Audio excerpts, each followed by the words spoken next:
और विधानसभा का 5 दिन का बजट सत्र समाप्त होने के बाद वित्त और संसदीय कार्य मंत्री प्रेमचंद अग्रवाल ने कहा है कि बजट एक विकसित रोड मैप साबित होगा।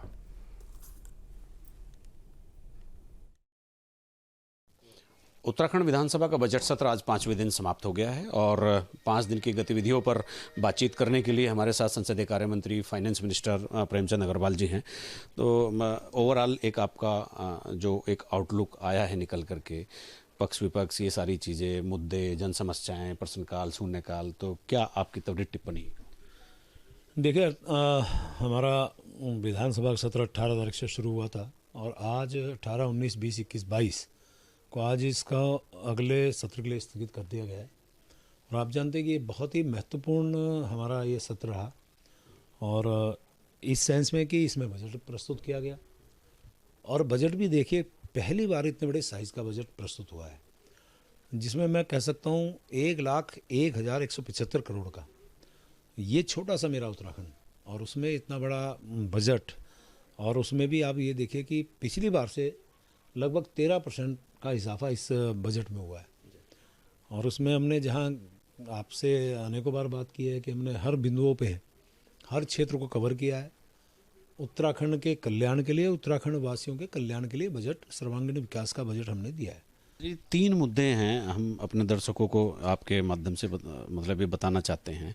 3 मुद्दे विपक्ष ने रखे हैं। एक तो भू कानून परवर समिति को नहीं गया, एक बजट सत्र की अवधि नहीं बढ़ी और एक तीसरा कह रहे हैं कि बजट जो है बहुत निराशाजनक है।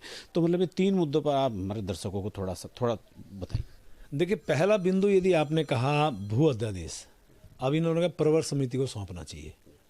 आप जानते हैं माननीय मुख्यमंत्री जी ने तब कहा था कि ये वाले सत्र में हम सख्त भू कानून लाएंगे।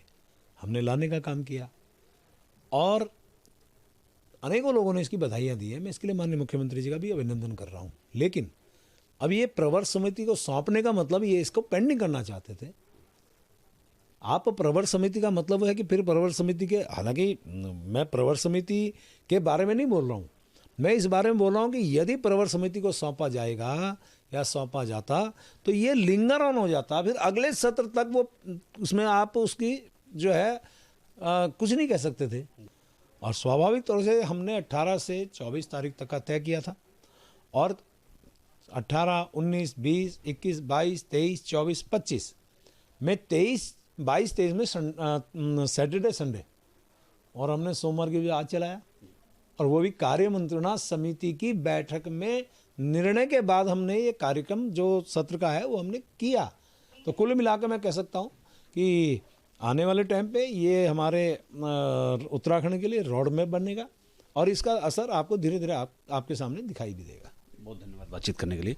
मेरे साथ थे वित्त मंत्री प्रेमचंद अग्रवाल जी। तो उन्होंने बजट पर ओवरऑल एक प्रतिक्रिया दी है, बजट कैसा है, भू कानून के क्या फायदे होंगे और इसके अलावा भी तमाम वो मुद्दे जो पिछले 5 दिनों में हर किसी दिन कुछ न कुछ नए रूप में सामने आए हैं। अपने सहयोगी कैमरामैन सोनी कुमार के साथ न्यूज स्टेट के लिए देहरादून से अजीत सिंह राठी।